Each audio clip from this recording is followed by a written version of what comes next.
How to export video in Davinci Resolve.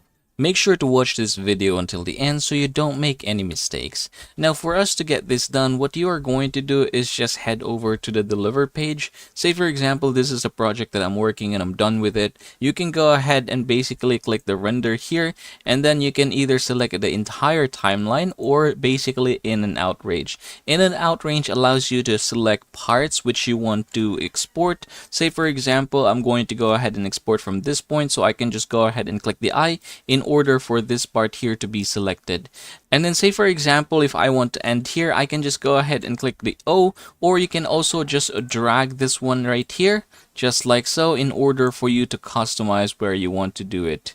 Now for this tutorial, we're going to go back to the entire timeline, and then we're going to head over to custom export. Now here in the custom export, we're going to go ahead and change the file here. Say for example, I'm just going to go ahead and name this one sports car, just like so. And then we can click browse, and you can go ahead and select where you want to save this. I'm going to go ahead and choose this one here, and then afterwards you can go ahead and choose single clip, then export video. For the format, we're going to click this one and we're going to choose MP4 because it's widely acceptable. For the codec, H.264. Encoder, we're going to choose auto.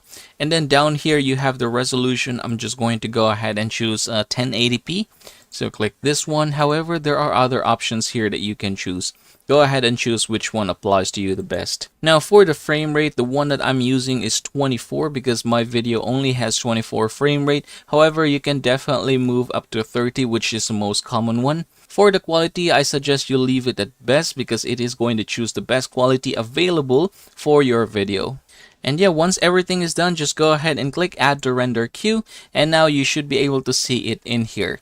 So all that is left for you to do now is just click render all. And that is how to export video in Davinci Resolve.